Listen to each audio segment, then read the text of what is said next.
नाज़रीन, ठुल्ला में मोटरसाइकिल के शोरूम मालिक खां फतो तलब करण ऐं क़त्ल जी धमकियुनि खिलाफ़ सियासी समाजी धुरियुनि एहतजाज कंदे ॾोहारियुनि खिलाफ़ कार्रवाई जो मुतालबो कयो आहे। ॾिसूं था ठुल्ला मां मुख्तियार डोल जी रिपोर्ट। जी त असां हिन वक़्तु ठुर शहर में मौजूद आहियूं। कुछ ॾींहं पहिरियां जेको आहे त हुंडा जे मालिक अब्दुल समी जेको आहे त नुनार जी जेको आहे त शोरूम ते जेको आहे त सुबुह जो 5 बजे जेको आहे फायरिंग कई वई आहे। अॼु असां जा उहे पाण मौजूद आहिनि अब्दुल समी ऐं जेको आहे रईस मंज़ूर अहमद ऐं अब्दुल कादिर। अचो त उन्हनि सां ॻाल्हि ॿोल कयूं, उन्हनि खां वधीक पुछा कयूं हुननि जो वधीक छा चवणु आहे। पुराणो ई मसइलो आहे, असांजी बिरादरी सां अहिड़ा वाक़िया खोड़ ई थिया आहिनि। असांजे सौट सां बि थियो ऐं हाणे ताज़ो वाक़ियो आहे असां अब्दुल्ला सां बि थियो आहे ऐं असांजे पाड़े में जोया जो अमीर रहंदो हो इहो मुफ्ती शकूर अब्दुल शकूर, उते बि थियो आहे। ऐं जेके बि पहिरियां खयां था वञनि त उहे उतां असांजे पाड़े मां ई खयां था वञनि। पुलिस असांखे इन खे सिस्टम खे ख़तमु करण लाइ या अणॿुधी करण जे करे पोइ असांखे चवंदी आहे त जमाल जा माण्हू फैलाणा आहिनि या कचे जा फैलाणा तव्हां उन्हनि ते एफ आई आर करायो।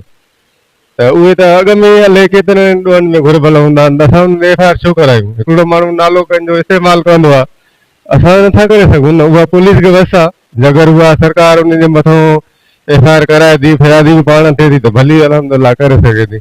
बहरहाल असांखे इन केस खे ख़तमु करण लाइ असांखे बि इहा ई दिलासा ॾिनी त तव्हां उरे एफ आई आर कराए, पर असां इहे एफ आई आर न कराईंदा। असां हुनखे इहे चवंदासीं असांखे पंहिंजो हिकिड़ो मुखबिरी वारो माण्हू हथु करे ॾिए जेको असां सां यकी खए थो उहो। बिस्मिल्लाहिर्रहमानिर्रहीम अल्लज़ी अतअमहुम मिन जूइन व आमनहुम मिन खौफ। अल्लाह तबारक व तआला पंहिंजो हिकिड़ो दुनिया जो निज़ाम बणाए छॾियो आहे ऐं जंहिं वक़्त जे अंदरि तव्हांखे कोई बि हुकुमरानी करणी हुजे त उनजा 2 कम अहम ज़रूरी आहिनि। हिकु अल्लज़ी अतअमहुम मिन जू, माश जो बंदोबस्तु सही रखे, ऐं ॿिए नंबर में त उनखे अमन ॾे व आमनहुम मिन खौफ। बदकिस्मती सां पाकिस्तान जॾहिं जेको आहे सो धार थियो, उन में नारो इहो त ला इलाहा इल्लल्लाह। पाकिस्तान जो मतिलबु छा? ला इलाहा इल्लल्लाह। लेकिन उन वक़्त खां वठी करे हुकुमरान अहिड़ा असां वटि अची करे पहुता आहिनि जो कॾहिं इन शइ जे मथां अमल करण जे लाइ बि तयारु कोन आहिनि। तव्हांखे ख़बर आहे त असुल खां वठी करे हिन वक़्त ताईं 3 ॾींहं ताज़ो जेको आहे असांजो अमन मार्च 7 ॾींहं कश्मीर खां वठी करे कराची ताईं हलियो आहे ऐं हुते मौलाना फज़लुर रहमान साहब इन अमन मार्च जे मुतालिक़ जेको ॻाल्हायो त पाकिस्तान जे अंदरि ख़ुसूसन सिंध जे अंदरि, बल्कि हुन वक़्तु यकीनी तौर ते ठुल्ह जे अंदरि ईअं सम्झो बदअमनी जी बाहि हली रही आहे। हाणे इन जो पैरोकार केरु आहे? इहो हुकूमत ई आहे। हुकूमत खां शायदि ॿियो थी कोन थो सघे पियो।